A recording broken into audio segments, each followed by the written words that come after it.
Dear friends, good afternoon. I hope you're having a good Sunday, a nice beginning to a new week. Every week, and especially during these times, when we begin a new week, it's with new hopes and dreams of what this week will bring or what we can make happen during this week. And so too as well, as we try to climb out of this pandemic and get back to normal life, it is something that we pay a lot of attention to. We just came from Shabbos, where we opened up our synagogue, obviously with all the restrictions, and it was an incredible experience. And we look forward to continuing and growing our activities that we're able to do indoors or outdoors at our Chabad.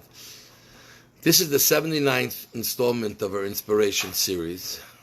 And I want to talk about something. It's in this week's portion, but it's very apropos to every part of life and to help really inspire us to how we bring ourselves to follow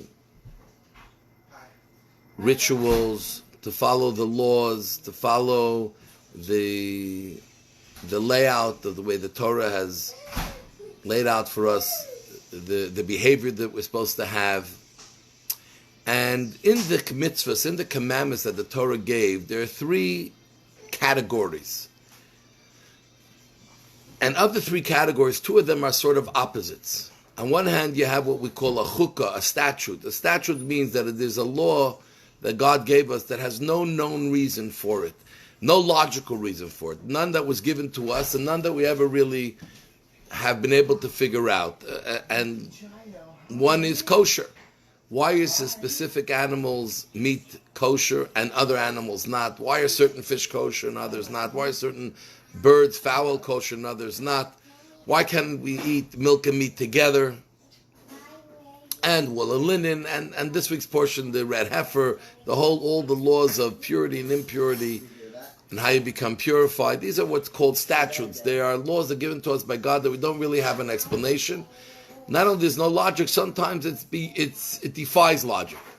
And then we have the laws that are called mishpatim, the mitzvahs that are called mishpatim. These are logical laws, like we all can relate to, and every society has these laws in some form. Do not kill people, do not steal from people, honesty, and etc., laws about how we have to behave between one person and another, which makes so much sense that even without a Torah, many societies have figured out that this is the way you have to live, and you cannot escape enacting these laws in our place. So we have two opposites. One, laws that are so logical that even if it's not written by anyone, people will come to this conclusion that we have to have such a law.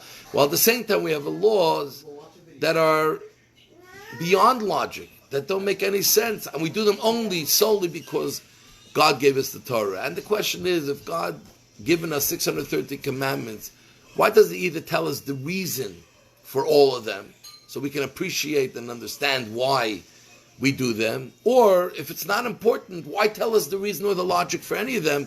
Why not just form them in a way that they don't make any sense? We're just doing it because, hey, God is the master of the world, and we have to listen to whatever He says, whether we understand or not. You know, when you're parent, when you're teacher, when a leader of your team, your business, leader of a country makes a law, and that's what you have to follow. Whether you like it or not, you understand it or not, this is what you have to follow. So why didn't God just form it in that way? But yet we find we have a mixture. The Torah includes both of them. Why include both of them? And the answer is that they're both very, very important. Because on one hand, when we are in a system, or when we understand we're here in this world to the grace of God, because God put us here in this world, it's very simple that whatever He asks us to do, we got to do. We're here because of Him. We're here now because He gives us life today as well. So we got to do whatever He wants. It's not about what we understand or not. He put us here, and He's going to tell us how we have to behave. And there's no question we have to do it because He wants. And that should be the attitude. Not based on I do only what I understand. If you create your own life and you put yourself here and you created all the circumstances of your life, do whatever you want, but that's not the case. We're here because God put us here. We're here because God made this world, and therefore we have to listen to what God says. Just like a child listens to what their parent says when they're young and they cannot take care of themselves, someone else taking care of them, they have to listen to what their parent says all the time. When they get older, unfortunately, they may argue even though they shouldn't argue all the time, or they should never argue. So that's simple. We have to have, and that's the foundation of Jewish life, is that we do a mitzvah because God asked us to do it, not because we understand it. We do the mitzvah because God asked, but at the same time, God gave us many of the commandments through understanding, because He wants us to appreciate what we're doing. He doesn't want robots. If we just did a mitzvah because He commanded us and accepting the yoke of heaven, then we would be robots. God doesn't want robots. He already has spiritual robots. We call them angels.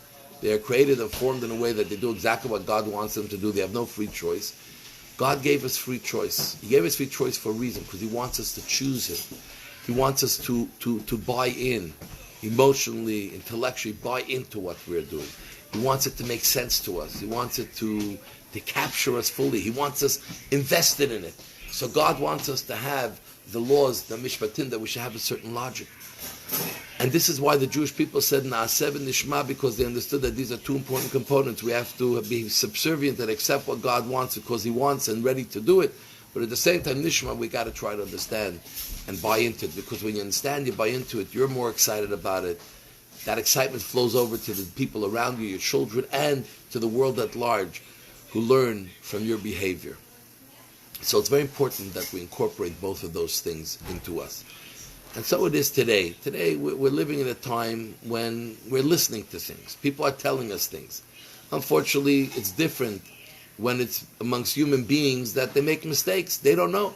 At the beginning we were being told one thing, then we told another thing, then we go back to no one knows what's real and what's not real. And science takes time for them to figure out, because you need time to test, to see the long term, the short term. So on one hand, people are sure, do we listen? Or let me see what I understand? It's very confusing. That's why people, do we open up and just go out and continue with our lives as normal? Or do we hold back? No one knows the answer. No one knows really the way it's going to weave its way through our lives. But when it comes to Judaism, we know that we have to have the general idea that this is what comes from God, what God tells us to do. We listen before we understand, because not everything we'll understand. We're human, we're fragile, we're limited. Even though we're very smart, we're limited in our ability to grasp everything. We know when you talk to someone who's very experienced in life, and they tell you how foolish they were when they were 20, 30, 40, 50, 60, 70, they understood everything. Then at an older age, when they reach 70, 80, 90, all of a sudden now they really understand. So it's important to have both. On one hand, if this is what you hear what Torah tells you to do it. Follow it. Almost blindly. But you're following it, you're not doing it blindly. You're doing it because a greater being told us to do it. But then, commit yourself to understand. Be invested in it. Let it become yours. Let it become something that you own, that you made a choice. That's really your direction, your way of life. And that's the healthy way to live life. And once we're able to do it well with Torah and with God, it's very easy to apply it in the world, because you understand when things resonate, when things seem like they're coming from responsible people, that you listen. You know, we go to a doctor, we don't ask them when they give us a prescription, prove to us that it works. We know a doctor who has gone to school, has had experience, residency, now they're a doctor new or for many years. We trust them. Now, afterwards, you may want to understand what you're doing and why you're doing it. So it is in life. We get a lot further in life. We're able to move forward instead of being stuck in the question. Many times when I teach classes, I get the same question from people. Some very monumental questions. Why do bad things happen to good people? And why is there tragedy?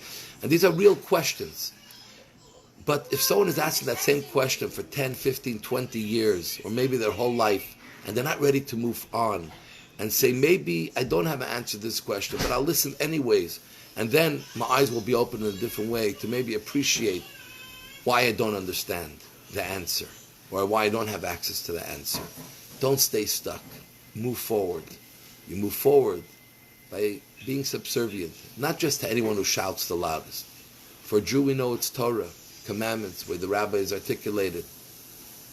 And in life, our parents, our teachers, generally follow and then listen and try to understand what it's all about. And maybe things that come from humans, when you get a little older, when you bring it to other people, you may realize it was wrong. But generally in life, it allows us to move forward. Unless you know that it goes against the principle that the Torah says. But in the unknown, that's the healthiest way to move along. So in this time, we're looking to move along. We're not looking to get stuck. This is the best way not to be stuck. So I want to wish you a great day and a great week. Lots of blessings.